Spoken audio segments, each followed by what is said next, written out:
Good evening ka-purple. Gawa tayo ng shredded lumpia. See, my own version. Kahit ano na lang to. Technique. Kung ano na lang nasa fridge nyo o sa bahay nyo. Mayroon akong carrots. Ito yung best ko ngayon. Carrots, fresh. Tapos yung ham, crab meat, kamote, orange, at saka leeks. Ayan po, ito lang po ang ating kakainin. Lulutuin ko siya as lumpia. Ito na ka-purple, gagawa tayo. So una, carrots, ham, leeks, gulay, kamote. Ayan. Then, saka natin siya budbudan ng sesame. And then, sriracha ulit, ka-purple, for a kick. Then, balutin na natin siya. Antay siya, oh. Oh, ganito lang, ka-purple. Oh my goodness. Tapos, anuhin natin ng cornstarch mixture. Wala akong itlog. Hindi ako nakabili. Oh, see? We already have one. Napakasimple. And then let's make another one. Carrots. Carrots yan ka-purple. More. And then yung ating ham. And then yung ating sushi. Seaweed. Tapos yung ating leeks. And then the kamote with I blanch already.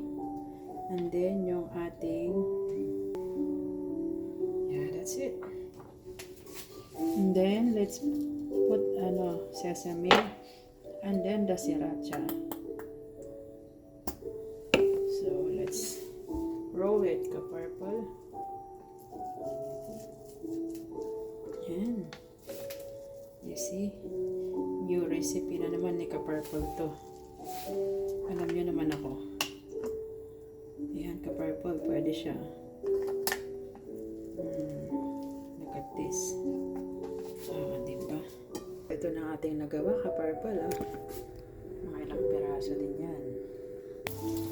Ang ating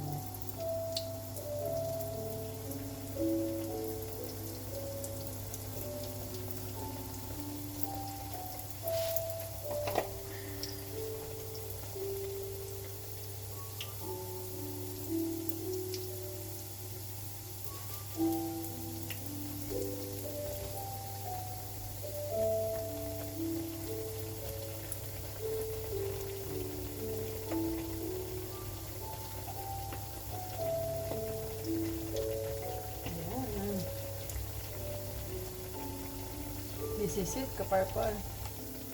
Yan ay baliktad ko kagad para hindi siya mag-brown masyado. Ayaw kong brown masyado to.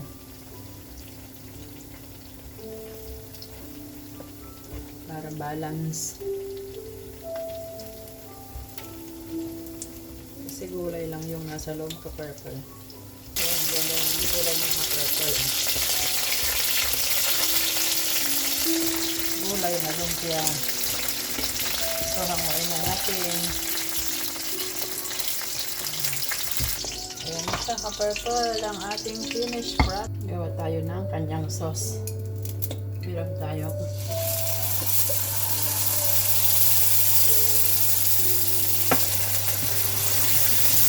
Ayan, konting vinegar. Japanese vinegar nilagay ko. Water. Ayan. Yan, lagyan natin ng paminta.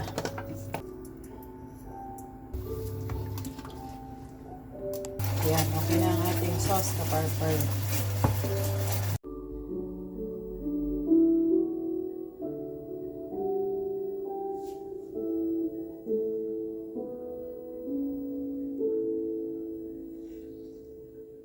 My vegetable lumpia.